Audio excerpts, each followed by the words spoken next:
Bienvenidos a Semana. Nos encontramos a esta hora con el precandidato presidencial Abelardo de la Espriella del Movimiento Defensores por la Patria. Abelardo, un gusto tenerlo en Semana. Yesid, qué placer. Bienvenido a Barranquilla. Muchas gracias. Acá en una de sus oficinas. En mi oficina principal. Es la aquí en oficina Barranquilla. principal. Sí, claro, por supuesto. Este es mi cuartel general. Cuartel general. Claro. De la campaña también. De todo. Por supuesto, de la campaña también. Bueno, Abelardo, una campaña donde usted hoy puntea en las mediciones que hasta ahora se han conocido y mucha gente dice que usted es hoy uno de los fenómenos o el fenómeno de esta competencia presidencial. ¿Se considera usted un fenómeno en esta carrera por la presidencia? Yesid, mira, yo creo que desde el principio hubo una lectura equivocada sobre esta candidatura. Y yo estoy en los primeros lugares, simple y sencillamente, porque esta es una candidatura popular. Yo hice la alianza, la comunión con quien había que hacerla, el pueblo colombiano, y conecté. No de otra manera se puede explicar que un tipo sin trayectoria política, sin estructura política, que no pertenece a la casta política, que no está financiado por los grandes capitales, esté de primero. La alianza más importante con el pueblo, ya esa la hice, y por eso esta candidatura se ha convertido en un verdadero fenómeno electoral.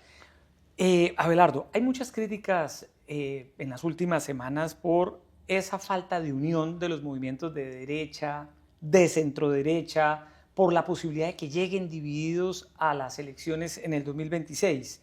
¿Qué piensa usted de esas disputas que hay ahora, de esa falta de unión de las personas que son hoy opositoras al gobierno del presidente Gustavo Petro? Lo que pasa es que la mayoría quiere la unión con ellos a la cabeza, pero esa unión no es posible si no tienes el favor popular. Es decir, si tú no cuentas con el fervor de la gente, con el apoyo del pueblo colombiano, por más ganas que tengas, por más trayectoria que tengas y por más pergaminos que tengas, pues no vas a ser la cabeza nunca de esa unión y todo el mundo quiere ser la cabeza de esa unión. Ahora bien, yo tengo que decir lo siguiente, Yesid. A mí muchos de los que hoy dicen que hay que revisar si yo puedo entrar o no en ciertas coaliciones, muchos me buscaron antes de y querían mi apoyo y querían que les aconsejara y tal. Cuando yo me meto en la contienda y empiezo a marcar a los pocos días y empiezo a descollar y a agarrar la delantera, entonces ahí todo el mundo empezó de una manera u otra a bloquearme. Yo soy un verdadero demócrata. Yo creo en el mercado libre de la democracia. Todo el mundo saca su producto, su candidato, y al final el pueblo es el que decide. Entonces a todo el mundo le gustaba la unión y la democracia hasta que yo empecé a salir de primero en los sondeos. Y yo lo dije desde el principio, si el favor popular estaba con alguien más, yo no tenía ningún problema en apoyar a esa persona.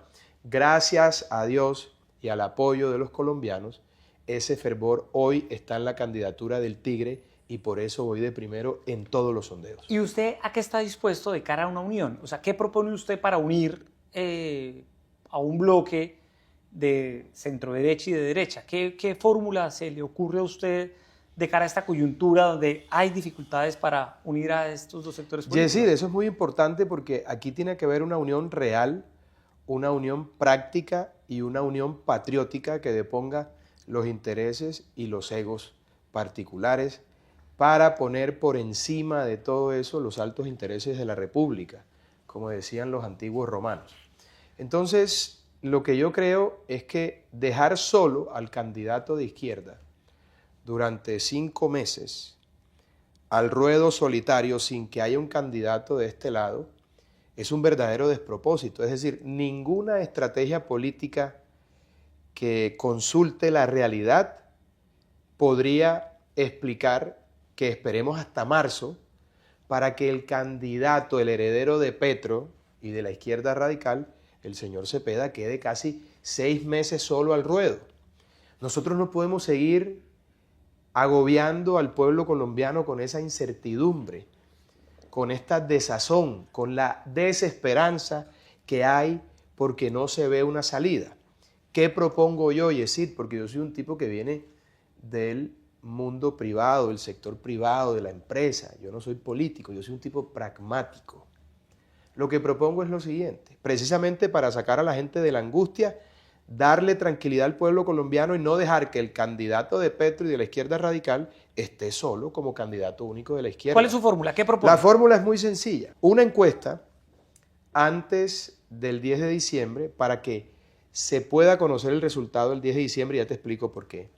Y esa encuesta va a permitir varias cosas. ¿La encuesta sería en diciembre o en enero, Abelardo? Diciembre. Diciembre. La primera semana de diciembre. Y ya te voy a explicar Sí. por qué. Si nosotros hacemos una encuesta, por una parte le evitamos ese gasto multimillonario al Estado colombiano. Nosotros no podemos criticar al gobierno y hacer lo mismo que ellos. Esa encuesta evita el gasto multimillonario del erario. 2, esa encuesta evita que gente que no tiene posibilidades de llegar a la presidencia porque no tiene los números, vaya al Congreso de la República, si lo hacemos la primera semana de diciembre. Es decir, muchos de los precandidatos que hoy en día están aspirando a la presidencia y que no tienen posibilidades porque ya lo que no arrancó, y eso es lo que muchos no han querido entender. Muchos de esos precandidatos pueden ser muy buenos congresistas para Colombia. Ahí hay gente muy buena, muy preparada, con mucha trayectoria. 3, le damos a Colombia esa tranquilidad y aseguramos que no haya una afectación de los mercados en el primer trimestre del próximo año, porque toda esta angustia, toda esta incertidumbre termina afectando sustancialmente el mercado en el primer trimestre. 4, vamos a darle ese regalo al pueblo colombiano de Navidad. Vamos a ponernos de acuerdo en una encuesta con 3 encuestadoras colombianas, por supuesto, encuestas que sean auditables y verificables para que haya garantías para todo el mundo. ¿Y quién financiaría esa encuesta? Los que vamos a participar la pagamos. Los que vamos a participar la pagamos. ¿Y el ganador de esa encuesta va directo a primera vuelta? Claro, porque ahí se va recogiendo todo, y lo que hace el resto de personas que no ganen, pues es que adhieren a ese ganador. Ahora, dirán, no, es que él está proponiendo eso porque él va de primero en los sondeos. Yo no estoy proponiendo eso porque yo vaya de primero. Estoy proponiendo eso porque eso es lo que le sirve a Colombia por una razón elemental. Si esperamos 5 meses más para elegir un candidato único, el señor Cepeda se va a crecer y probablemente eso no tenga reversa. Es decir, no habría necesidad de hacer una consulta en marzo. No, no hay que gastarse esa plata, por eso te digo. Evitamos la angustia al pueblo colombiano, les damos ese regalo de Navidad. No se gasta esa plata y se tiene un candidato que le haga ya directamente contrapeso al heredero de Petro y de la izquierda radical. No podemos dejar a Cepeda 5 meses solo al ruedo. Cualquier estratega político te diría, lo que se está haciendo es lo peor. Lo que se está haciendo es lo que resulta más gravoso para la democracia y para esa intención que tenemos todos de defender la libertad y la institucionalidad. Porque si Cepeda se empodera y llega a la presidencia, Colombia se va a perder definitivamente y eso la gente tiene que tenerlo claro. Entonces, es muy sencillo. Si hay una persona o algún precandidato que esté del lado de defender la democracia, va a aceptar esta propuesta. Por ejemplo, si quiere ir hasta marzo, está pensando más en sus intereses que en los intereses del país. Deme algunos nombres de personas que usted dice cabrían perfectamente en esa encuesta. ¿Algunos nombres? No, yo te voy a decir de gente, por ejemplo, que no ha dicho que yo no quepo, porque es que el problema es que como voy de primero, se armó el toconave, todos me están disparando a mí y hay gente y partidos que han dicho Abelardo sí puede entrar. Entonces, más bien, yo convoco a través de semana a los partidos que se han dicho yo voy a una consulta o vamos a una consulta con De la Espriella. Por ejemplo, el Centro Democrático. Que escoja un candidato del Centro Democrático ya y nos vamos a una encuesta la primera semana de diciembre. Si no, vayan los 5 candidatos a la primera semana de diciembre. Voy yo, el candidato del Partido Conservador, el que escoja el Partido Conservador ha dicho, yo con De la Espriella no tengo problema. El Partido Cambio Radical, el doctor Germán Vargas ha dicho, no tengo problema con De la Espriella. Escojan también un candidato. El presidente Gaviria ha dicho también, no tengo problema con De la Espriella. Escoja el Partido Liberal otro candidato. Y de los que quedan por fuera, el doctor Peñalosa un día dice que sí, otro día dice que no. El doctor Pinzón había dicho que más o menos últimamente dijo que sí. Entonces que se venga a esta encuesta y resolvemos esto en diciembre. Ahora bien, tú dices, queda mucha gente por fuera. Bueno, no voy a invitar a gente que definitivamente no quiere estar conmigo, o lo invito si quieren, pero yo sé que no van a estar. Ya Vicky Ávila dijo, yo con De la Espriella ni a la esquina. Válido, estamos en democracia, eso es lo que ella quiere. Ya el doctor Sergio Fajardo dijo, con De la Espriella no voy al bate. Perfecto, entonces yo convoco a los que han dicho que no hay problema conmigo para que nos vayamos a una encuesta la primera semana de diciembre, de tal suerte que conozcamos el resultado el 10 y hasta el 17 hay plazo para modificar las listas al Senado. Muchos de esos precandidatos que no resulten favorecidos pueden ir a esas listas del Senado y Cámara porque necesitamos parlamentarios y en las precandidaturas hay gente que le puede aportar mucho desde el Congreso de la República al país. Y en esa encuesta se podría acordar, Abelardo, que la persona que quede en el segundo lugar sea fórmula vicepresidencial. Eso puede ser también parte de la... ¿A usted le sonaría esa idea? Yo no tengo problema si eso es lo que deciden la mayoría de los que participemos. Yo soy un demócrata, Yesid. Yo no vengo aquí a imponer mi criterio. Lo que pasa es que hay una diferencia entre los demás y yo. Y es que yo no aspiro a ser candidato. Yo ya soy candidato. A mí me avalan más de 4 millones de firmas. Firmas que son fruto del fervor, que son fruto del patriotismo, sin plata, sin clanes, sin dineros públicos, sin contratos, sin politiqueros de por medio. Entonces, la diferencia mía con muchos que no tienen mucha aceptación, por no decir otra cosa, es que ellos aspiran a ser candidatos. Ya yo soy candidato y a mí me avalan más de 4 millones de firmas. Eso no es un mero trámite jurídico, eso es un mandato popular y yo lo voy a hacer respetar. Ahora bien, lo que le conviene a la democracia es que pasemos el año ya con un candidato de una coalición grande para enfrentar al candidato de la izquierda que al final va a ser el señor Iván Cepeda. Olvídense de ese cuento de Roy, de los demás, eso no existe. Esto va a ser el señor Cepeda y quien resulte de esta coalición que he planteado yo. Si esa encuesta, esa propuesta que usted está haciendo en esta entrevista con Semana de hacer una gran encuesta, no se concreta por una razón u otra, ¿qué riesgos ve usted? Unos riesgos gravísimos. Ahí se queda un tipo 5 meses solo, una cantidad de gente, pero es que, Yesid, mira, yo no voy a decir nada que maltrate a nadie que esté aspirando a la presidencia de la República. Voy a tratar de ser lo más diplomático que se pueda, porque uno tiene que respetar también los anhelos de la gente y los sueños de la gente. Hay gente que lleva muchísimos años, toda su vida, queriendo ser presidente de la República, pero esto no es solamente con el querer. Esto se trata de poder y de conectar con el pueblo, porque las alianzas no se hacen en los hoteles, en los conciliábulos de los clubes bogotanos, en las reuniones de los cacaos, no. Eso es una comunión con el pueblo, porque esto es emocional. Y el momento que vive Colombia exige un liderazgo que sea simbólico, no un liderazgo técnico. Ahí están equivocados también, porque salen muchos. Es que yo hice tal vaina, yo soy el que fue tal funcionario, hice tal cosa de ministro. El país, el alma de la colombianidad no está buscando un liderazgo técnico, está buscando un liderazgo simbólico que derrote la narrativa de la izquierda y que interprete esa alma de la colombianidad que no es otra cosa que la extrema coherencia, la defensa de la patria, la defensa de la familia, la defensa de la empresa, la defensa de la propiedad privada, la lucha contra la corrupción, las ganas de sacar al país adelante y de mejorar las condiciones a la gente. Hay mucha pobreza, mucha hambre. Eso es extrema coherencia, ese es el alma de la colombianidad. Y fíjate, el país duró 3 años buscando un líder que trajera esperanza. Y aquí está el tigre. Y me someto a esa posibilidad que planteo para darle tranquilidad al pueblo colombiano y para darle ese regalo. No porque yo esté de primero en las encuestas. Cualquier politólogo, cualquier estratega te diría, hombre, tienen que escoger un candidato de coalición ya, porque dejar a Cepeda 5 meses solo en el ruedo es un gran peligro. ¿Qué piensa Abelardo de esas controversias internas que hay justamente en el Centro Democrático para definir el candidato único del uribismo? Hermano, cada quien que resuelva sus líos. Yo estoy en mi movimiento Defensores de la Patria, eso va muy bien. Voy a presentar con la ayuda de Dios y el apoyo de todos mis compatriotas la primera semana de diciembre más de 4 millones de firmas, que más que un mero trámite legal o jurídico, insisto, es un mandato popular que voy a hacer respetar. Si nosotros no hacemos esa consulta y la gente no se quiere montar en eso, es claro que están en otra cosa, no están preocupados por el país.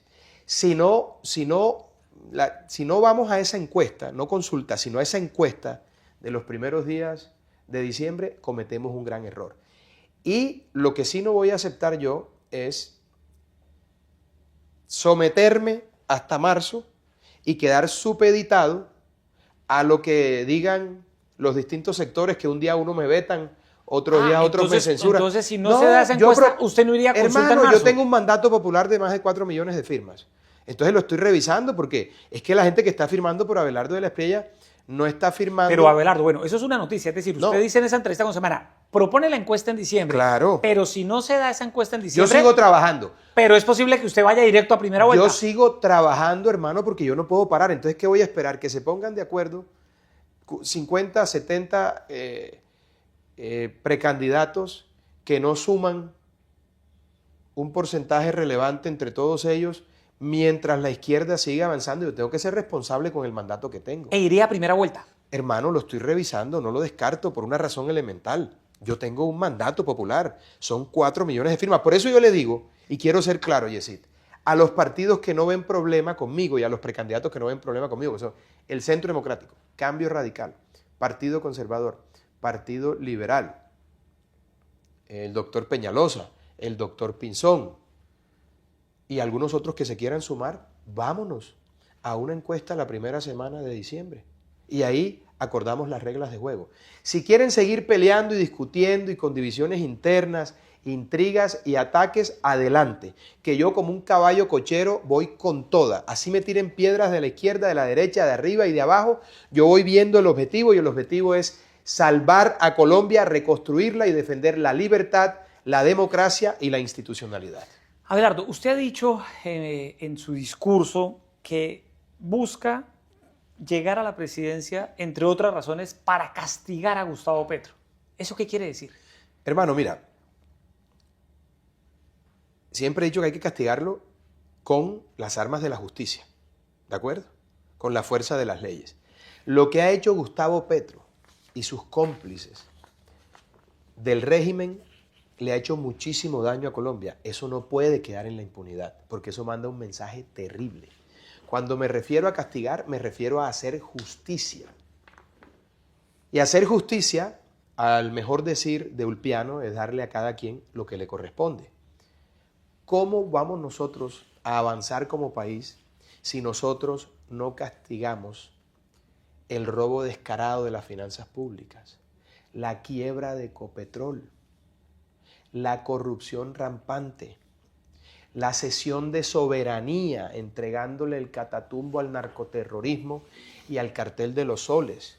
¿Cómo avanzamos nosotros como sociedad si las fechorías de Benedetti y demás hierbas del pantano quedan en la impunidad? Es decir, no hay cómo seguir adelante si nosotros no dejamos caer la espada de la justicia sobre Petro y sus cómplices en la destrucción de Colombia. Mira, le han entregado los territorios al narcoterrorismo, las regiones. En las ciudades han empoderado a las bandas criminales. Han sido ensalzados a nivel de señores delincuentes de la peor laya y condición, como lo que ocurrió en el Tarimazo en la ciudad de Medellín.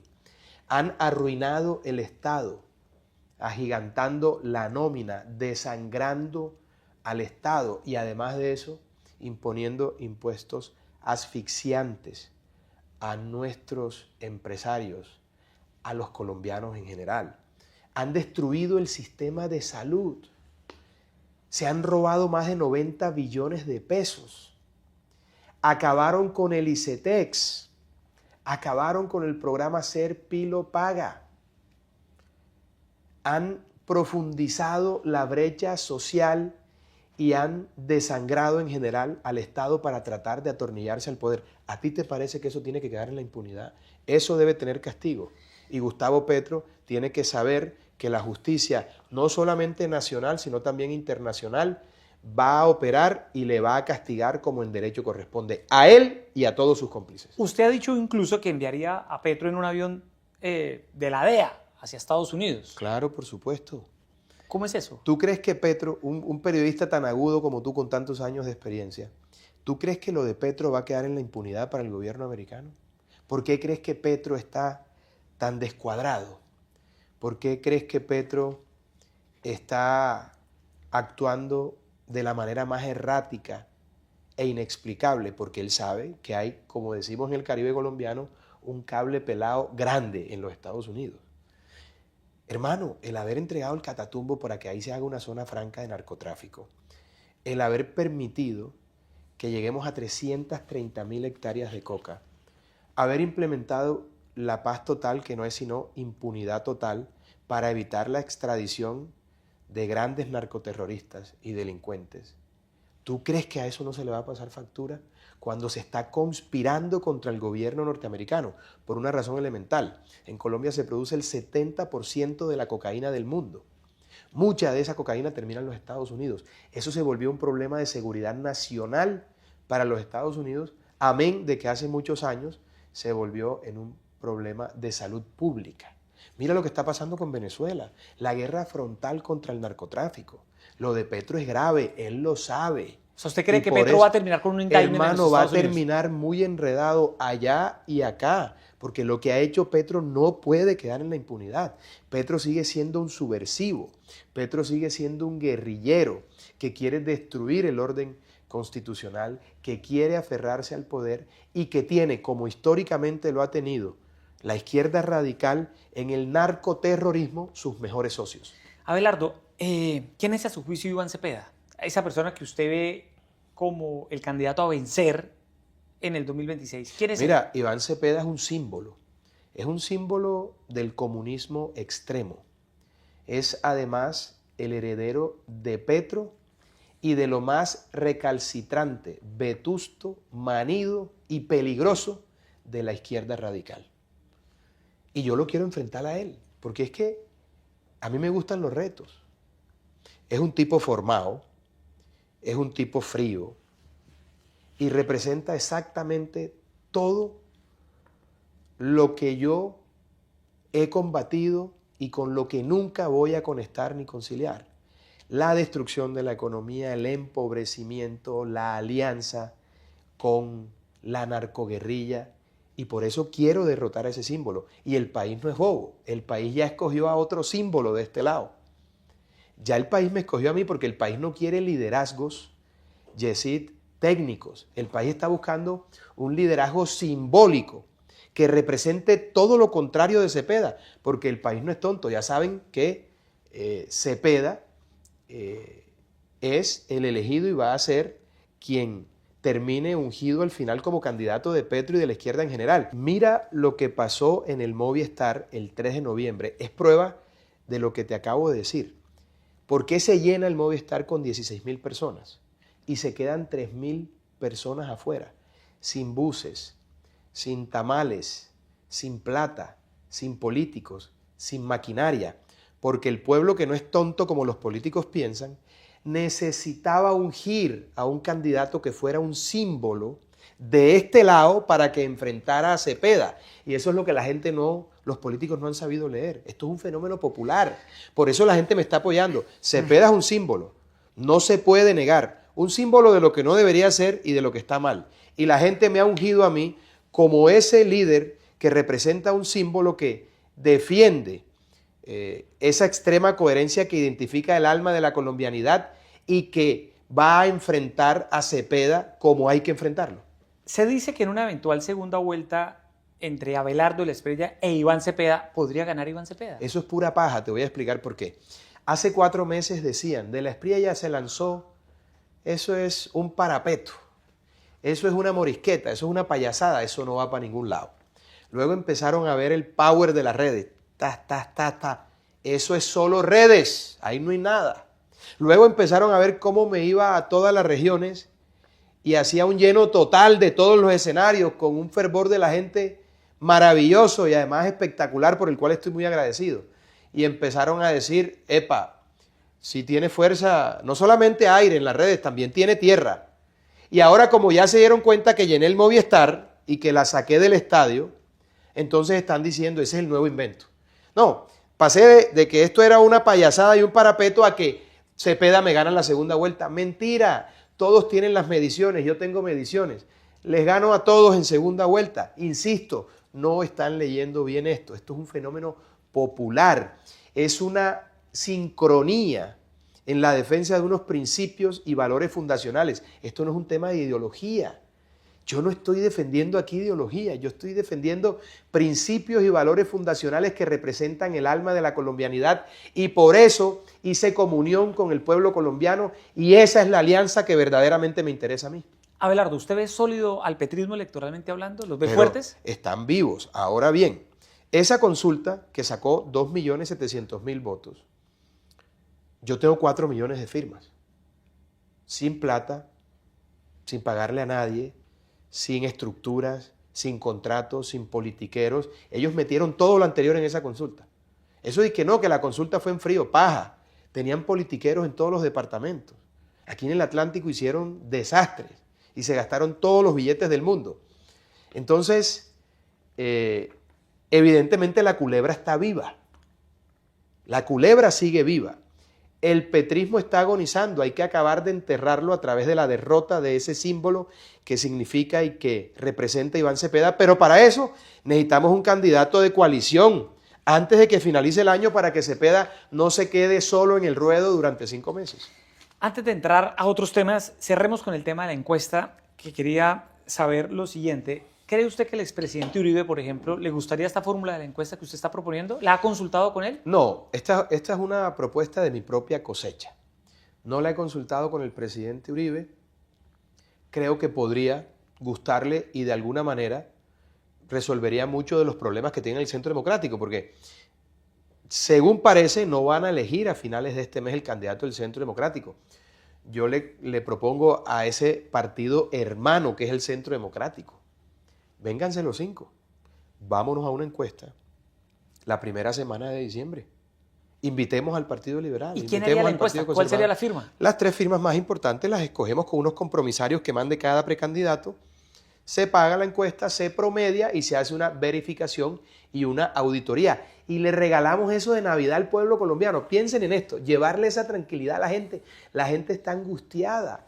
La unión no puede ser en torno a egos, intereses, o porque yo quiero ser presidente desde que era chiquito y me decían que yo iba a ser presidente, o porque yo fui ministro y tengo que ser presidente, o porque yo tengo todos los pergaminos y todos los estudios del mundo y soy el más berraco para ser presidente. No, esto es con el pueblo. Entonces, vámonos a una encuesta, no le hacemos gastar plata. Miles de millones vale una consulta. Le damos ese regalo al pueblo colombiano y vamos con una coalición fuerte para enfrentar desde ya al heredero de Petro y de la extrema izquierda. Hablemos de relaciones internacionales, Abelardo. En caso de que usted llegue a ser elegido presidente de Colombia, ¿cómo sería su relación, por ejemplo, con Nicolás Maduro? No habría ninguna relación, lo he dicho hasta la saciedad. Un demócrata no puede tener relación de ninguna clase con tiranos, ni con Maduro, ni con Ortega, ni con el régimen de Díaz-Canel en Cuba.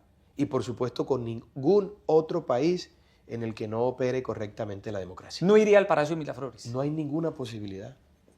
Ninguna posibilidad. Ahora, yo confío, Yesid, confío y creo que es la voluntad de Dios que el régimen de Venezuela se va a caer pronto. Y esa va a ser la mejor reforma tributaria para Colombia. Va a ser el mejor plan de desarrollo, porque Venezuela se va a convertir en el primer socio comercial de Colombia. Vamos a tener que reconstruir ese país. Fíjense ustedes, nosotros salvándonos del comunismo y rescatando de las cenizas a un país que ha sido destruido por cuenta del comunismo. ¿Cómo va a caer el régimen de Maduro según lo que usted pronostica? Mira lo que está haciendo el presidente Trump. Es que el mundo tampoco ha sabido leer eso. Una cosa es Estados Unidos antes y otra cosa es después del presidente Trump. Ese despliegue militar no va a quedar en nada. Y ahí van a empezar a pasar cosas muy interesantes. Porque te insisto, el problema del narcotráfico, el problema de la trata de personas, de migrantes ilegales, eso se volvió un problema de seguridad nacional para los Estados Unidos. Y ya lo están corrigiendo, haciendo lo que hay que hacer. Eso que está haciendo el presidente Trump lo he propuesto yo hace mucho rato. Lancha que salga, húndanla. Avión que salga, húndanlo. Y punto, y se acabó. Así se acaba con eso, con decisión, con ardentía y con carácter. ¿Usted está de acuerdo con que Donald Trump retire a la fuerza a Maduro del poder? Por supuesto, escribí un libro hace 7 años, que te lo voy a regalar ahorita, que se llama Muerte al Tirano, en donde, u 8 años quizás, fue 2017, donde doy las razones políticas, sociales, morales, éticas y religiosas de por qué es válido darle muerte a un tirano que sojuzga a su pueblo. Ahí está el libro. Y el libro concluye que la única manera en que Maduro salga del poder es a través de la fuerza de un ejército internacional, en este caso el de los Estados Unidos. Sí, a propósito de Venezuela, Abelardo, quiero hacerle una pregunta. La precandidata presidencial Vicky Dávila ha dicho que usted es indigno para ser presidente y ha puesto de presente su rol como abogado de Alex Saab. ¿Usted qué le responde a él? Yesid, yo creo que es la última vez que le voy a responder a Vicky, porque es que ya no tiene sentido. Yo he tratado por todos los medios de sentarme con ella, tuvimos una amistad de 20 años, nunca me hizo un reclamo. Yo fui a su matrimonio con José Amiro, fui abogado de José Amiro, ella me consultaba, ella estuvo aquí en Barranquilla en el bautizo de mis hijos, hacíamos karaoke en su casa, hacíamos karaoke en la mía. Empezamos juntos los dos en Radio Suceso de RCN, yo la conozco hace más de 20 años. Y la política apareció y ella empezó a cuestionarme. Eso es válido en la democracia, ella verá lo que hace. Pero yo no puedo aceptar que ella me siga haciendo juicios morales cuando yo, por mi ejercicio de abogado, no solamente como abogado de Alex Saab en su momento, para que cooperara con los Estados Unidos, cosa que no quiso hacer, sino además de mucha otra gente, yo no tengo, después de más de 20 años de ejercicio profesional, ni una sanción disciplinaria, ni una sanción penal. En consecuencia, actué conforme a derecho. Entonces, si ya los jueces se pronunciaron, ¿qué le hace pensar a Vicky que ella tiene más autoridad que los jueces de la República? Dicho lo anterior, a mí nunca me había ido tan mal con una mujer. Porque le he dicho de todas las maneras, sentémonos, vamos a tomar un cafecito, ya entendí, no quiere nada conmigo, no la vuelvo a invitar a un café, ella tiene el derecho a pensar lo que quiera. Lo que me resulta supremamente extraño es que durante 20 años de amistad nunca hubo un señalamiento, nunca hubo un reclamo, y ella sabe que durante más de 20 años de amistad nunca le pedí nada indebido, que siempre la respeté, la quise mucho y siempre la valoré. Pero ya entendí, le he dicho 10 veces, vamos a sentarnos, no ha querido. Está bien, hasta aquí llegamos, pero yo no puedo pasarme la vida respondiéndole cosas a ella que ya los jueces han determinado, porque fíjate, en algún momento me acusó de que yo había entregado a Saab y que había negociado con el gobierno de los Estados Unidos. Entonces le pongo un trino, querida Vicky, mira, si quieres vamos juntos al Departamento de Justicia. Si es así como tú dices, yo renuncio a la candidatura, y si no es así, tú ni siquiera tienes que pedir excusas. Todavía estoy esperando que me diga cuándo vamos a Washington. Entonces, hermano, yo no me puedo pasar la vida respondiéndole a Vicky cuando lo que está en juego es la democracia, la libertad y la institucionalidad. Dejo claro, no la considero mi enemiga, como no considero enemigo a ninguno de los otros precandidatos. Yo considero como enemigo al señor Petro y a su heredero, el señor Cepeda, y a los cómplices que han secundado a Petro en la destrucción de Colombia. Pare de contar. Abelardo, en este tema de relaciones internacionales, usted ha dicho... Ahora, yo te digo una cosa, porque si a mí me quieren aplicar un rasero moral o ético, traído de los cabellos, como es el hecho de que es que yo fui abogado de uno o del otro, cuando eso es tan válido que cuando tú no tienes plata te lo paga el Estado, vamos a sentarnos todos en una mesa y entonces revisamos la trayectoria de cada quien, familiar, quién financia a cada quien y cómo es que están haciendo para librar esta batalla. Porque mucha de esa gente que dice del Espriella no entra aquí, que han sido funcionarios, están investigados hasta por corrupción, hermano. Yo nunca me he cogido un peso de la plata pública, nunca he manejado un peso de plata pública, nunca he tenido contratos, no tengo una sola investigación, ni penal ni disciplinaria. Entonces, ahora el malo soy yo, simple y sencillamente porque yo voy de primero y todos me tiran piedra. Entonces, cuando en realidad lo que hay ahí no es un cuestionamiento ético y moral de todos los que dicen que es que yo es un tipo oscuro y tal, extraño y no sé qué. No, ahí lo que hay es un interés político y el pueblo no es bobo, el pueblo no es tonto y lo sabe. Abelardo, en este tema de relaciones internacionales, usted ha dicho que en caso de llegar a la presidencia retiraría a Colombia de Naciones Unidas, que eliminaría la representación diplomática de Colombia Sí, ante la ONU. sí, sí. ¿Cómo piensa hacer eso? Facilito, no se manda. Mira, la ONU y la OEA son directorios políticos de la izquierda que no han servido para nada. Ahí está Venezuela, 25 años en una tiranía. Ahí está Cuba, casi 70 años. Ahí lleva más de 15 años Nicaragua. ¿De qué ha servido la ONU y la OEA? Una cantidad de burócratas, gastamos plata que no tenemos, eso hay que cerrarlo. ¿No? ¿Para qué vamos a tener representación allá? Y hay que revisar la participación de Colombia en la Corte Interamericana de Derechos Humanos. ¿Retiraría a Colombia? Pero por supuesto, eso es otra farsa. ¿Eso para qué ha servido? Para apoyar a la izquierda y para perseguir a los miembros de nuestra fuerza pública y a quienes no conectamos con las ideas de izquierda, tan sencillo como eso. Es decir, Colombia fuera de la ONU, Colombia fuera de la OEA, Colombia fuera de la Corte Interamericana de Derechos Humanos. Hermano, hay que revisar todo eso porque eso no le ha traído ningún beneficio a Colombia. Le ha traído gasto. Mira, lo que tenemos es que parte de la reducción del Estado que hay que implementar implica necesariamente acabar con esas embajadas que no sirven para un carajo. Tenemos que recortar el Estado a un 40%. Si nosotros recortamos el Estado, Yesid, yo automáticamente puedo bajar los impuestos. Los impuestos más repelentes, solo por darte dos. El 4 por 1000, tú tienes que pagar plata por mover tu plata. Y el impuesto a la gasolina, el 52% del valor de un galón de gasolina corresponde a impuestos. Si yo recorto el Estado, puedo empezar a bajar esos impuestos de entrada. Y si empiezo a activar también los principales renglones de la economía que hoy están completamente paralizados, porque Petro, no se crean que Petro y este gobierno, el régimen, no sabe lo que hace, no, ellos quieren destruir el aparato productivo para poner a la gente a depender del Estado. Entonces, si nosotros activamos la explotación de hidrocarburos y la explotación mineral con responsabilidad ambiental y además de eso prendemos la máquina de la infraestructura y de la vivienda, empezamos a salir adelante con un Estado austero y más pequeño que sea funcional y que le resuelva los problemas a la gente. Abelardo, pero recortar el 40% del Estado colombiano, Se puede. Casi la mitad del Estado colombiano, Se puede. ¿no es mucho? Hermano, el Estado colombiano ¿Qué? tiene más de 700.000 funcionarios y contratistas que le sobran. ¿Cuántos empleos se perderían? Hermano, es que el Estado, en un país pobre ni en un país rico, el Estado se puede dar el lujo de ser el principal empleador. Nosotros tenemos que hacer más pequeño el Estado para que sea más funcional. ¿Sabe por qué no funciona el Estado colombiano? Porque es muy grande. Y porque además gasta mucho. El gasto es muchísimo. Si nosotros lo recortamos, bajamos impuestos. Si bajamos impuestos, dejamos de asfixiar a la gente. Y si dejamos de asfixiar a la gente, empiezan los privados a producir más. ¿Qué recortaría? Sencillo. ¿Qué ministerios eliminaría? Hermano, hay 19 ministerios, eso con 9, 10 ministerios es suficiente. Pero además es que fíjate, hay unas funciones del Ministerio del Interior que están en defensa, de defensa que están en el interior. Esto es un arroz con mango. Mira, te doy un par de ejemplos solamente. La DIMAR, que es la Dirección Marítima, queda en Bogotá donde no hay mar. Cor Magdalena queda en Bogotá por donde no pasa el río Magdalena. El Estado colombiano es disfuncional porque es gigantesco, porque es un monstruo burocrático.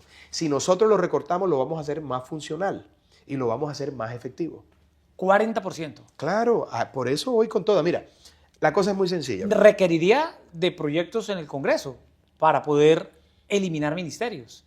Claro, por supuesto. Es que aquí hay que hacer una gran coalición patriótica y yo confío que el Centro Democrático le vaya muy bien en las elecciones parlamentarias. Confío que le vaya muy bien a Salvación Nacional, confío que le vaya muy bien a Cambio Radical. Es decir, ¿usted confía en que al el Congreso Partido Conservador. le daría vía Claro, libre porque para va a hacer haber- esos proyectos? Hermano, es que hay que sentarse a organizar la casa porque este es un gobierno de transición que va a reconstruir a Colombia y a poner en orden la casa. Esto va a quedar acabado. Me decían por ahí, no, es que te van a dejar la olla raspada. Yo creo que la olla, Benedetti se lleva hasta la olla, con eso te digo todo. Abelardo, ¿usted le daría representación política a los partidos en su eventual gabinete? Yesid, mira, desde el principio lo he dicho, aquí caben todos, menos Petro y sus cómplices.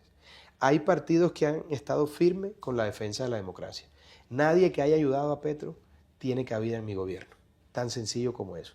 Si los congresistas, independientemente del partido, han obrado decentemente, no tienen procesos de corrupción y son personas honorables, pues uno Por supuesto que tiene que armar una coalición que consulte la realidad política del país, porque yo no voy a decir que yo soy la única realidad política.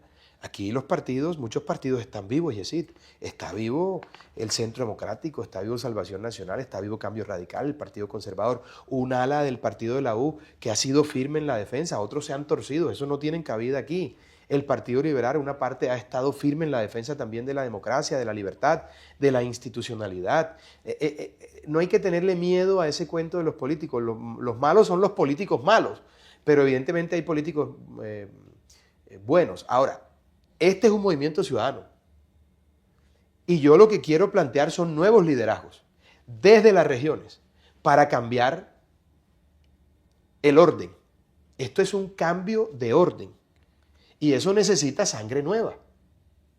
Pero en una democracia cabemos todos si defendemos los mismos principios y valores fundacionales, sin duda. En el tema de subsidios. Yo no voy a salir a decir aquí que todos los políticos son malos y que todos son unos bandidos, no. Hay políticos malos y bandidos y hay otros que son decentes y buenos. En materia de subsidios, Abelardo, si usted es presidente, usted, por ejemplo, eliminaría subsidios como Familias en Acción, No. Jóvenes en Acción, No. Adulto Mayor. No. ¿Los mantendría? Claro, pero el de los bandidos, a los que le pagan una plata para que no delincan, que cojan esa plata y vean a ver para dónde se van antes de que yo les caiga. Entonces, el problema no son los subsidios, el problema es cómo están repartidos. Eso hay que reorganizarlo y dárselo a la gente que en realidad lo necesita. Por ejemplo, hay un tema gravísimo en Colombia, que son las madres cabezas de familia que tienen hijos con discapacidad física. Imagínate cómo sale esa mujer de la casa. Entonces, eso hay que revisarlo y organizarlo. Y decir, la ventaja es que yo soy empresario, hermano. Yo, como decía el presidente Ospina Pérez, yo no soy un mercader de ilusiones, soy un empresario de realidades. Y a eso he venido, a hacer realidad la reconstrucción de Colombia. Fíjate tú que es que tú en el sector privado, si eres malo, vas para afuera. Dicho de otra manera, el señor que hoy malgobierna Colombia en el sector privado no habría demorado los 18 días de prueba que determina la ley. En cambio, en el sector público llegó a presidente de la República. Entonces tú ves a una gente que nunca en su vida ha creado riqueza, que nunca ha pagado una nómina, que nunca ha montado una compañía, hermano, administrando la empresa más importante de un país que es el Estado colombiano. Necesitamos más empresarios en la política y menos políticos. ¿Va a aumentar los impuestos? No, bajo ninguna circunstancia, te voy a decir por qué. Aumentar los impuestos de Colombia cuando nuestro subsuelo está preñado de toda serie y suerte de riquezas por obra y gracia de Dios, es un despropósito. Es como ir a buscar un sobregiro al banco cuando tú tienes una caja fuerte llena de billetes en tu casa. ¿Por qué? Vamos a explotar nuestros recursos. Ahora bien, si se viene lo de Venezuela, y confío en Dios que eso sea así, hermano, vamos a tener un renacer económico para Colombia, porque vamos a tener que reconstruir a Venezuela del desastre que deja el chavismo. En caso de que usted llegue a la presidencia y se encuentre con la reforma pensional de Petro aprobada y validada en la Corte, ¿usted la pensaría derogar? ¿Pensaría hacer una reforma pensional hermano, distinta? Mira, lo más importante que hay que asegurar para la reforma pensional es que ningún gobierno le meta mano al ahorro de los colombianos. ¿A usted le gusta la reforma pensional de Petro? Obviamente que no. Eso hay que revisarlo.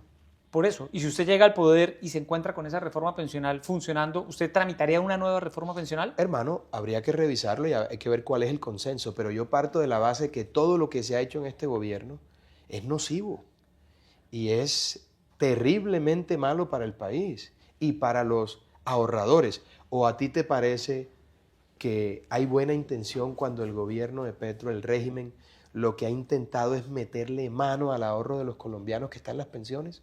Lo primero que tendríamos que asegurar con una nueva reforma es que ningún gobierno, sea de la tendencia que sea, pueda meterle mano al ahorro de los colombianos. Abelardo, hablemos del tema eléctrico, de las tarifas de energía y más aquí desde Barranquilla, donde el tema lo sienten mucho los habitantes. ¿Usted qué va a hacer para impedir que Colombia sufra un apagón? Por ejemplo, ¿ha pensado en subsidiar tarifas de energía? Hermano, mira, yo como costeño tengo la obligación moral ineludible de resolver el problema de la tarifa de energía en el Caribe colombiano. Aquí el aire acondicionado no es un lujo, es una necesidad. Y para eso ha faltado voluntad política. Lo he dicho en el Caribe, en todos los departamentos del Caribe, a los que he ido. Yo, como hijo del Caribe, voy a resolver el problema de las tarifas y hay cómo hacerlo. Con respecto al apagón.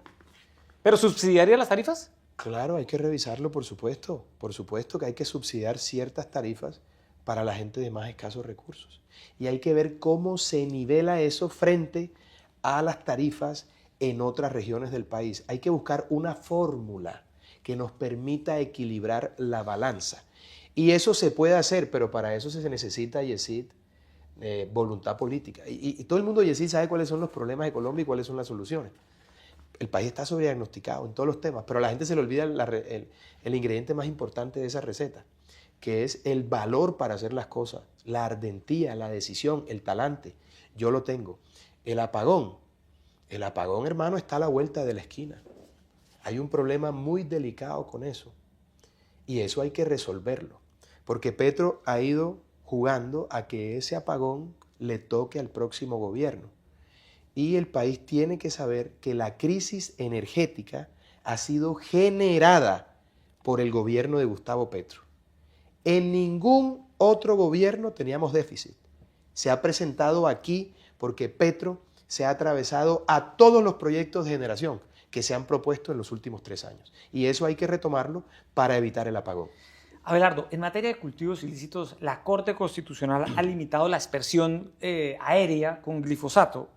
¿Cómo va a hacer usted para tratar de restablecerla a pesar de las limitaciones que le ha impuesto la Corte al tema? Bioherbicidas valen 3 veces más que el glifosato, son más efectivos y se pueden aplicar con drones. Y en eso el gobierno de los Estados Unidos es fundamental. Nos tiene que financiar eso. Si nosotros con esos bioherbicidas, sin violar la decisión de la Corte, empezamos a fumigar con una alianza estrecha con los Estados Unidos y el Estado de Israel, en donde podemos conseguir los recursos para ese particular y además de eso los drones, estamos del otro lado. Pero yo estoy decidido a fumigar esas más de 330.000 hectáreas de coca que son la fuente de todas las formas de violencia. Es decir, nosotros podemos darle de baja a todos los bandidos. Que si nosotros no acabamos con esas 330.000 hectáreas de coca, siempre va a haber violencia. Porque la coca es la fuente primigenia de todas las formas de violencia. Es una pirámide delincuencial en donde la cabeza es el narcotráfico y de ahí hacia abajo viene la minería ilegal, el tráfico de armas, la extorsión, todos los grandes crímenes, incluso recientemente el abigeato, que se disparó como nunca antes, están relacionados con el narcotráfico. La violencia en las zonas donde hay coca es muchísimo más fuerte. Todas las formas de violencia tienen su origen en los cultivos de coca y por eso hay que acabarlos y fumigarlos desde el primer día. En el pasado, por ejemplo, Abelardo, el expresidente Uribe respaldó iniciativas tendientes a buscar diálogos de paz con el ELN. De hecho, en este gobierno, José Félix Laforí, ¿no? un reconocido dirigente de la derecha, participó de las conversaciones con el ELN. Si usted es presidente, ¿usted mantendría una mesa de diálogo con el ELN? No. ¿Qué ha demostrado, Yesid, la experiencia empírica? Los procesos de paz han salido mal en Colombia. Verbigracia, el proceso de paz con la FARC. Se desmovilizaron una FARC, la que está en el Congreso, y hoy hay 5 más. El ELN, cada vez que le dan una gabela, abusa. En consecuencia, yo creo que a estas alturas quien crea en proceso de paz está muy equivocado. Hace 13, 14 años, cuando empezaron los diálogos de paz, era entendible que mucha gente creyera en la paz. Incluso hasta antes de que se aprobara el acuerdo que arrodilló a la institucionalidad en favor del narcoterrorismo de la FARC, eso se veía bien. Ya cuando salió el acuerdo nos opusimos muchísimo de frente porque ahí sí eso fue una concesión contra la criminalidad y el proceso de lavado de activos más grandes de la historia de Colombia, patrocinado por Juan Manuel Santos y el secretariado de la FARC. Entonces, ¿qué ha demostrado la experiencia empírica? Todos esos procesos han salido mal, han salido al revés. En consecuencia, lo que corresponde aplicar es la Pax Romana, que es la paz que se impone con la fuerza de las armas y las leyes de la República. Se acaban los diálogos de paz. Total, cero conversación con bandido. Bandido que no se someta tiene que ser dado de baja. Y si se somete, tiene que ser encarcelado en un lugar lo suficientemente duro y fuerte como para que pague con creces su deuda con la justicia. Ojalá un lugar en la mitad de la nada, en donde no entre ni siquiera la señal de la Santa Cruz, para que no puedan extorsionar desde allá. El 72% de las extorsiones en Colombia salen de las mal llamadas cárceles colombianas, que en realidad son universidades del crimen. Necesitamos megacárceles. Mira, la línea con las cárceles la tiró el presidente Bukele. La línea en lo que hay que hacer en la economía la tiró el presidente Milei. La línea de la lucha o la contrarrevolución cultural, social y política la está tirando el presidente Trump en los Estados Unidos. Es decir, que usted sería una mezcla entre Trump, Milei y Bukele. No, estoy diciendo que hay que aplicar las cosas que han funcionado. Pero mucha gente dice que usted quiere emular a Milei, a Trump, a Bukele. Yo no quiero emular a nadie, hombre. Yo soy así, original, y por eso le gusto a la gente y por eso conecto con el pueblo. Las fotocopias siempre son grises, hermano. Ni siquiera las de color salen buenas. ¿Y de ellos tres quién le gusta más? Por eso Trump, Milei, Bukele. No, me parece que han hecho... A mí me gusta mucho el liderazgo sobrio del presidente Bukele. Me gusta ese liderazgo y me gusta la determinación del presidente Trump. Pero aquí tuvimos, el primer libertario lo tuvimos en Colombia. ¿Que fue quién? Álvaro Uribe Vélez. Perdóname, los 3 huevitos. Yo tengo 4. El presidente Uribe tiene seguridad democrática, que es seguridad física y jurídica, confianza inversionista e inversión social. Y el 4 mío es recuperación del sistema de salud. El primer libertario fue Álvaro Uribe Vélez. Y a la gente se le olvida esa vaina. Uribe es un Grandes Ligas y siempre va a estar inscrito con tinta indeleble en la historia de Colombia como el hombre y el político más importante que ha parido nuestra nación. Abelardo, ¿usted sería partidario de eliminar la JEP, la Jurisdicción Especial para la Paz? No, lo he dicho públicamente. La JEP va para afuera. La JEP es un directorio político disfrazado de tribunal que pretende ganar a través de fallos amañados la guerra que no le pudo ganar a nuestros héroes del ejército y la policía en el monte. Dicho de otra manera, la JEP se instituyó para lavarle la cara, las manos y los pies a la guerrilla, al narcoterrorismo y perseguir a los héroes de la patria que han puesto el pecho por nosotros. Yo le quiero devolver esa plata al bolsillo de los colombianos eliminando la JEP, que además es fruto de la violación de la voluntad del constituyente primario, de la voluntad popular, porque se desconoció el plebiscito en el que la mayoría de colombianos votamos no a los espurios acuerdos de la FARC. Se está refiriendo a lo que ocurrió durante el gobierno del expresidente Santos. Así es. Que está tratando de jugar duro en esta campaña presidencial. ¿Cómo está viendo a Santos? A mí me parece del carajo que Santos salga, porque es que él cree que la gente es boba. Es decir, solamente en la mente de Santos y de su familia cercana cabe que una cosa que apoye Santos puede salir bien. Es decir, todo el país sabe que Santos está ahí promoviendo unos candidatos de él y que eso no le conviene al país, porque si hay un tipo que le ha hecho daño a Colombia es Juan Manuel Santos. Entonces, yo celebro que salga y que crea que aporta algo cuando en realidad queda en evidencia de que está tramando algo y de que está asustado. El tartufo está asustado y tiene por qué estar asustado, porque no hay ninguna posibilidad, en lo que a mí concierne, que yo jamás me siente con ese señor a conciliar nada. Yo nunca me voy a sentar con quienes le han hecho daño a Colombia, bajo ninguna circunstancia. Abelardo, ¿quiénes serían eventualmente sus ministros? ¿Cómo los escogería? Hermano, mira, yo soy un tipo sin complejos e inseguridades. Y Dios me ha dado algo de inteligencia y el suficiente discernimiento para entender que debo rodearme de gente más inteligente que yo. Y hay gente maravillosa que puede prestar un gran servicio al país. Pura gente de fundamento, pura leña gruesa, como dice Poncho Zuleta. Halcones, tigres de Bengala. Hay muchísimos y hay hombres y mujeres muy importantes. Por ejemplo, que pueden, por ejemplo, Álvaro Uribe Vélez. Pero él ya dijo que, por ejemplo, no vicepresidente. Pero ministro puede ser. Pero va a ir como candidato al Senado. Pero ¿y si no sale? ¿Ministro? Por ejemplo. ¿De? ¿Tú te imaginas al presidente Uribe ministro de Defensa? Hermano, Por favor. Tenemos al Messi de la política en la banca. Vamos a sacarlo. Y de Hacienda, por ejemplo, ¿a quién se le ocurre? Enrique Gómez Hurtado, otro grande. Los precandidatos hoy del Centro Democrático. El doctor Miguel Uribe, la doctora María Fernanda, la doctora Paola Holguín, la doctora Paloma Valencia, el doctor Andrés Guerra. Hay gente muy buena. ¿Usted ha pensado ya en una fórmula vicepresidencial?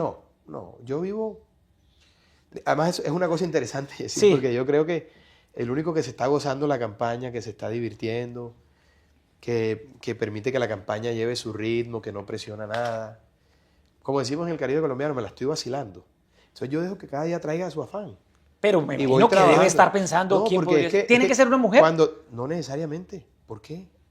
¿Tiene que ser una persona que haya tenido experiencia en el Estado? No, tiene que ser una persona que comparta los mismos principios y valores fundacionales y que esté dispuesto o dispuesta a hacerse moler por Colombia para salvarla y reconstruirla. Como yo no hago cálculos politiqueros, los cálculos míos son a nivel de principios y valores fundacionales, de la extrema coherencia, de la defensa de la familia tradicional, de la defensa del trabajo de la empresa privada, de la lucha contra la corrupción, de la mano de hierro contra los bandidos, del empoderamiento de nuestra fuerza pública. Tiene que ser una persona que comparta esos principios y valores fundacionales que, insisto, representan el alma de la colombianidad. Sí, Abelardo, hablando del tema de su eventual gabinete y posibilidad de ministros, ministras, ¿usted, por ejemplo, nombraría personas de la comunidad LGBTI en su equipo de gobierno? Pero no porque sean LGTBI, X, Y, Z y demás vainas. Que si son buenos y tienen perrenque, sí. Pero es que tenemos que dejar de ser políticamente correctos. Entonces, el señor Petro, por ejemplo, nombró a una señora afrodescendiente porque era afrodescendiente. Entonces toca nombrar a una persona de la comunidad LGTBI, X, Y, Z, WX, lo que sea, porque esa es su tendencia sexual. Hombre, eso no es serio. Si es bueno, eso no tiene nada, su sexualidad no tiene nada que ver con que sea bueno. Es decir, aquí necesitamos gente que tenga claro cuáles son los principios y valores fundacionales, que tenga la ardentía, el carácter, el talante para tomar las decisiones que requiere Colombia. Y eso no tiene nada que ver con la sexualidad. ¿Qué va a hacer frente a la dosis mínima?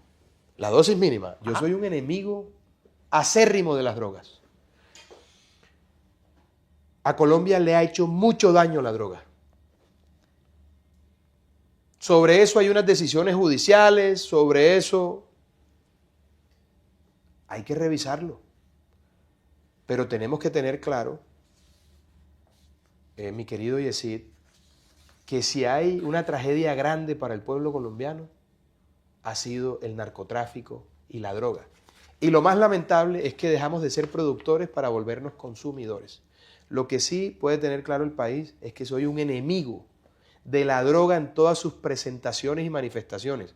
Y lo puedo decir con la frente en alto porque a mis 47 años nunca consumí ningún tipo de droga. Lo más fuerte que he probado en mi vida es Doble Forte. ¿Doble Forte? Sí, eso es lo más fuerte que he probado. No he probado nada en mi vida. Pero sé el daño que hace eso. Sí. O sea, nosotros tenemos que retornar al sentido común. Nos arrebataron el sentido común y no nos dimos cuenta. ¿Cómo es eso que se le puede hacer cambio de sexo? O se le empieza a hablar de cambio de sexo a una criatura desde los 6 años. ¿Cómo es eso que le meten ideología de género en los colegios públicos y privados a una criatura que no sabe qué es lo que quiere con la vida? ¿Cómo es eso que nos volvimos el país más abortista del mundo? ¿Cómo es eso de que está bien que los niños y los jóvenes y todo el que quiera pueda consumir droga, incluso en sitios públicos, y hacer de eso una forma de vida, sabiendo la destrucción que eso genera para la familia? Nos dejamos arrebatar el sentido común y una minoría del 5% quiere arrinconar a una mayoría del 95% que quiere un país seguro, sano, próspero, sin drogas, con futuro, en libertad y con democracia. Tenemos que retornar al sentido común. En materia de aborto, que usted ahora hablaba de ese tema, Abelardo, ¿cuál es su postura? Mi postura es la siguiente. La Corte Constitucional había tomado una decisión primera que de alguna manera equilibraba las distintas posturas. Una criatura fruto de la violación, malformidad del feto y riesgo de muerte para la madre. Incluso a mí en lo personal eso no me cuadraba de mucho. ¿Qué ha hecho recientemente la Corte Constitucional? Una abominación. Permitir el aborto de una criatura de 6 meses, mientras prohíben las peleas de gallos y las corridas de toro. Vale más la vida de un gallo y de un toro que la de una criatura. Eso es una monstruosidad. Eso está así. Así está decidido. Pero eso puede ser objeto de un debate en su momento. Porque a mí personalmente me parece que eso es un verdadero despropósito y una decisión como esas nos convierte en el país de Latinoamérica más abortista, lo cual me resulta a mí abominable, porque un país que resulta siendo el más abortista del continente o de Hispanoamérica no tiene futuro. ¿Qué propondría usted si es presidente en ese sentido? Hay que revisarlo y concertarlo. Lo que te quiero decir es que yo soy un defensor de la vida. Soy un defensor de la vida. Y siempre lo voy a hacer. Otro tema de altísimo impacto, Abelardo, para los proyectos de infraestructura son las llamadas consultas previas. Desastre que total. se han convertido en un obstáculo para muchos proyectos de infraestructura. ¿Usted las acabaría? ¿Usted acabaría esa figura? Mira, las consultas previas y las licencias ambientales se han convertido en palos en la rueda para el desarrollo de Colombia. Muchas veces con intereses ocultos, corrupción y decisiones que no consultan las necesidades del país y de los distintos sectores. Eso hay que revisarlo. Y yo creo que tanto las consultas previas como el exceso de requisitos ambientales y de licencia son un obstáculo para el desarrollo económico de Colombia. ¿Cuál es su postura frente al cambio climático y ese discurso de defensa del medio ambiente? ¿Cuál es su postura ambientalista? Hermano, mira, si hay algo que afecte más al medio ambiente que la minería ilegal, por ejemplo, yo voy de frente contra eso. La afectación al medio ambiente de la minería ilegal es terrible. Ahora bien, nosotros tenemos que buscar un equilibrio entre la necesidad de explotar nuestros recursos y la obligación de ser responsables con el medio ambiente. Por ejemplo, todo el mundo habla de fracking en Colombia, pero nadie sabe qué es un fracking. Y el fracking es una obra civil. Si tú la haces bien como un edificio o un puente, no va a hacer daño, ¿de acuerdo? Entonces, la tecnología más precisa después de la tecnología militar es la tecnología de petróleos. Si tú haces el fracking con la compañía que es, no con una Mickey Mouse o una que no tenga la experiencia, el fracking va a salir bien. Entonces, si nosotros llevamos nuestra producción de 700 y pico mil barriles a 1.200.000 por día, vamos a disparar la economía automáticamente porque ese es el primer renglón de la economía. Entonces yo puedo bajar los impuestos, por ejemplo.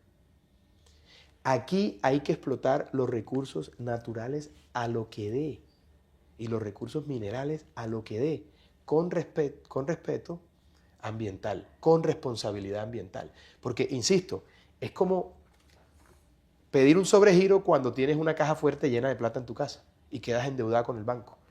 Hay que explotar los recursos que tenemos con apego a las normas ambientales. Punto. Hacerlo bien.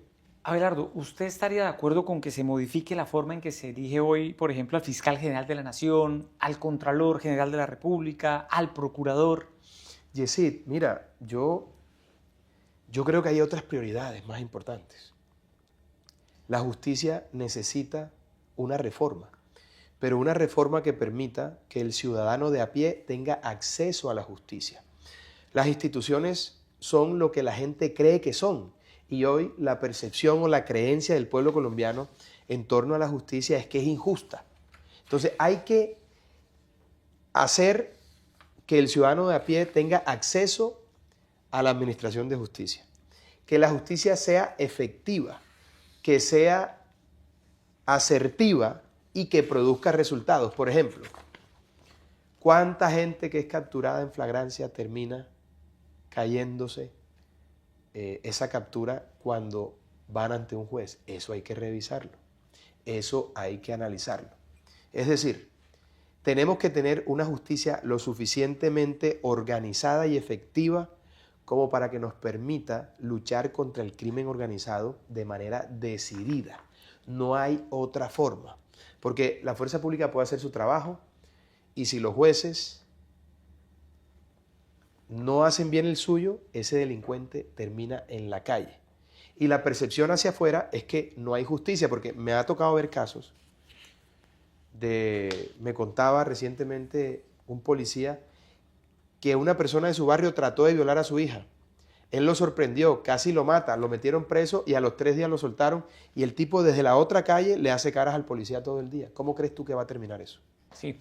Eso no puede terminar bien. Entonces, acceso real y que la justicia sea efectiva y que permita judicializar a los criminales en delitos que hoy se volvieron una pandemia en Colombia, como por ejemplo la extorsión, como por ejemplo el hurto agravado, como por ejemplo el asesinato.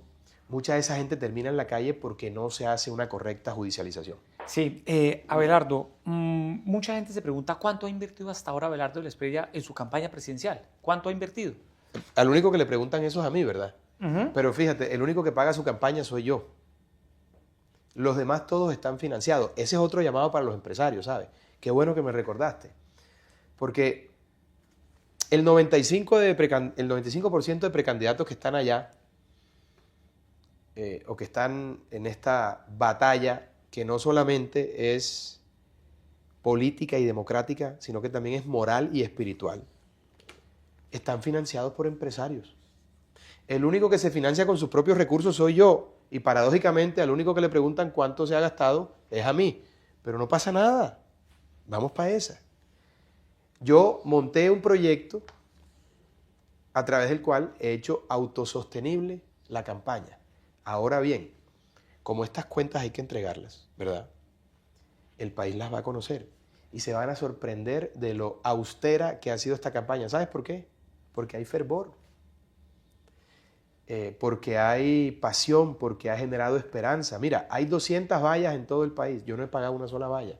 La gente va, imprime su valla, baja el drive de nuestra página, hace su valla, marca sus camisetas, hace sus stickers. Tigre, con el tema del tigre. Claro. ¿De dónde salió? Eso también es un fenómeno popular. ¿De dónde salió la idea del tigre? La gente empezó a decir... Y fíjate ¿Pero quién se inventó la figura del tigre? La gente. Ese es el tigre, ese es el tigre.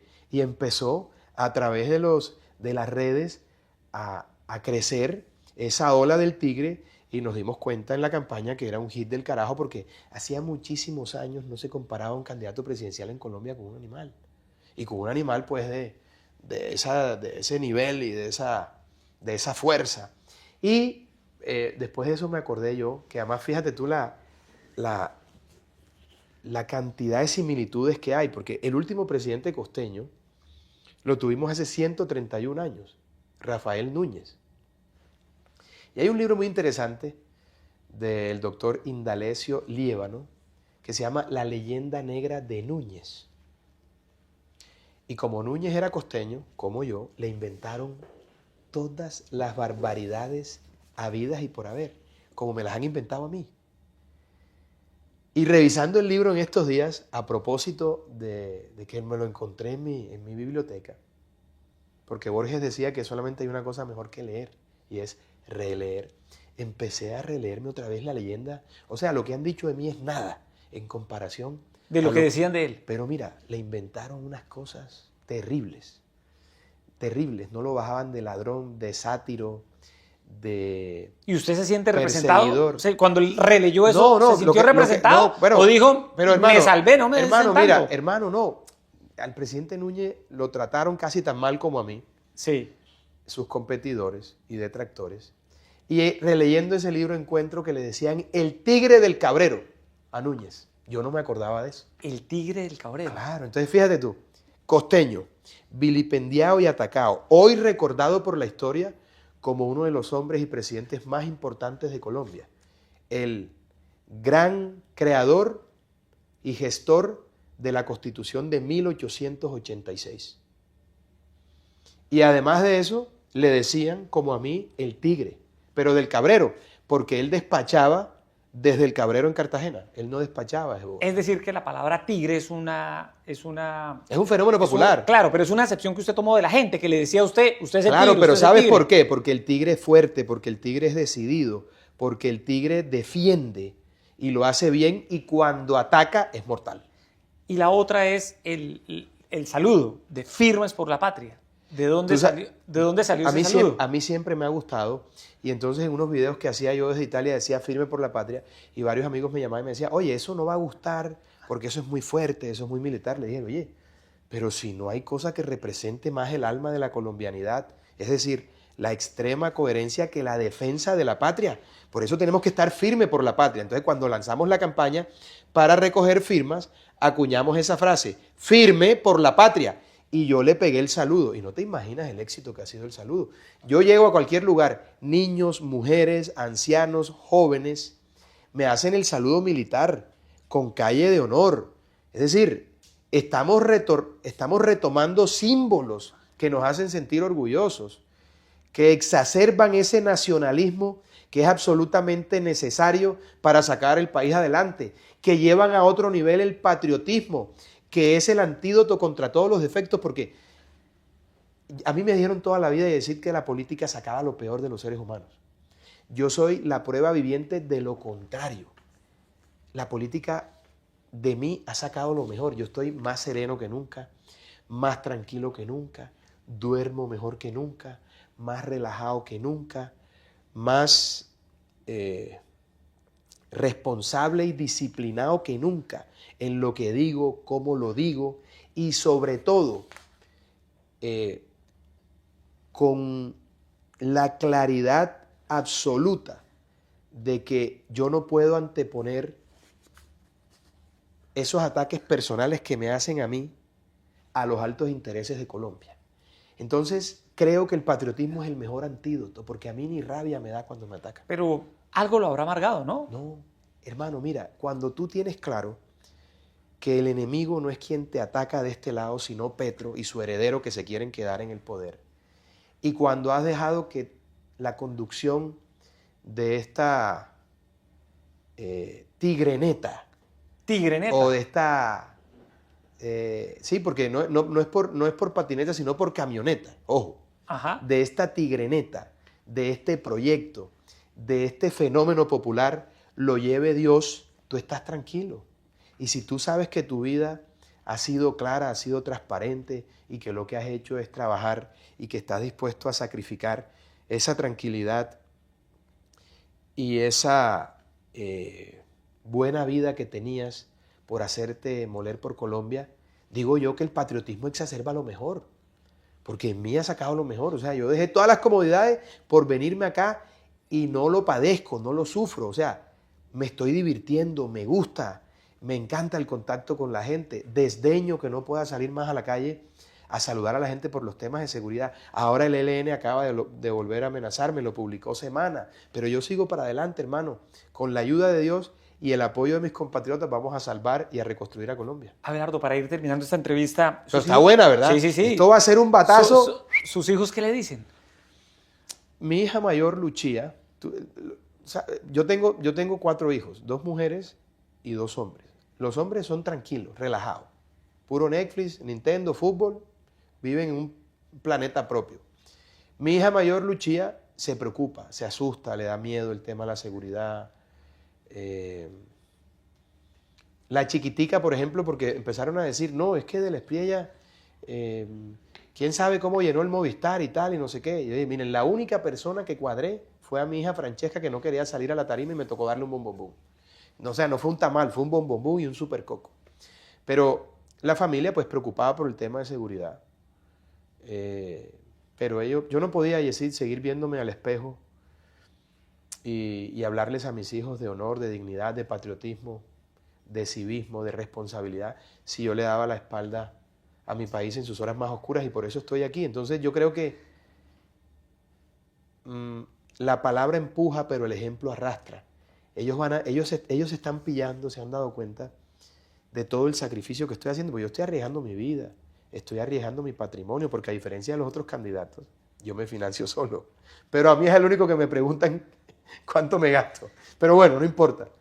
No importa. Lo cierto es que si yo soy capaz de arriesgar todo eso por el profundo amor que le tengo a Colombia, creo que puede ser un gran legado para mis hijos, que sabrán siempre que su padre dio lo mejor de sí para llevar a Colombia a través de la senda del progreso, el desarrollo, el futuro, la libertad y la seguridad. Hablemos de su esposa. Si usted llega a la presidencia, ella sería obviamente la primera dama. ¿Qué rol jugaría? ¿Pero por qué preguntas eso ahora? Es que ya eso no se usa, ¿verdad?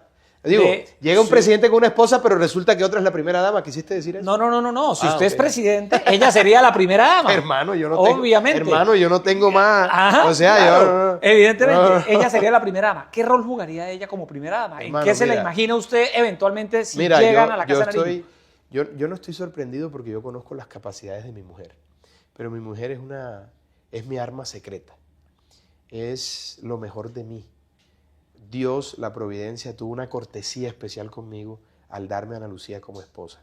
Es una madre excepcional y es un ser humano encantador, inteligente, pero además divertida, fresca, relajada, auténtica.